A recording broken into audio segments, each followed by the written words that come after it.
अस्सलाम वालेकुम नाज़रीन, जैसा कि आपके इल्म में है आजकल हनीफ सहर खयाली साहब की किताबों का तारुफ चल रहा है।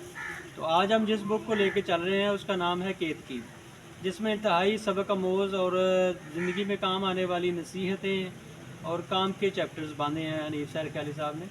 तो आज हम जिस मौजू को लेके चल रहे हैं वो उन्होंने अपना एक खरा और खोटा के नाम से एक स्टोरी तहरीर की है, पेज नंबर 109 के ऊपर, जिसमें उन्होंने एक ज़िक्र किया है कि एक जंगल में एक शेर था, चूहा और बगला और बकरी रहते थे। तो शेरनी जो है उसने बच्चों को जन्म दिया और मर गई। अब शेर समझदार था, उसने वो बकरी को पकड़ के ले आया। तो जो बकरी अब शेर के बच्चों को दूध पिलाती रही, बच्चे भी उसके पले बढ़ गए और बकरी जो है ना वो भी जंगल में घास खाती ताज़ा, उसको कोई फिक्र नहीं था जंगल में, क्योंकि उसने शेर उसकी हिफाजत करता था। तो बगला उधर से गुजरा, उसने कहा कि बकरी तो पागल हो गई है कि शेर के बच्चों को दूध पिलाती है।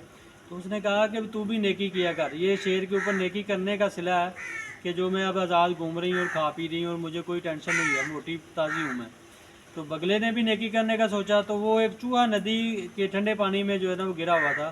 तो उसने उसको निकाला और अपने परों में उसको गरमाइश दी। तो जब चूहा थोड़ा सा गर्म हुआ तो वो ये गया वो गया, उसने ना सलाम ना दुआ ना शुक्रिया अदा किया।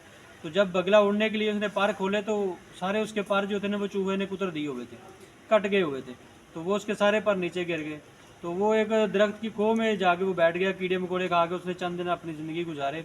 तो जब दोबारा उसके पर आए तो उसने वो बकरी के पास जाके शिकायत की कि तुमने तो मुझे कहा था कि नेकी किया कर और ये मुझे नेकी का सिला मिला है, तो मेरे पर ही काट गया। तो उसने कहा कि नेकी करने से पहले देख भी लिया कर कि वो बदज़ात तो नहीं है। तो नेकी भी जो है ना वो जिस तरह हज़रत अली का कौल है कि जिस पर एहसान करो उसके शर से भी बचो। तो ये इस तरह के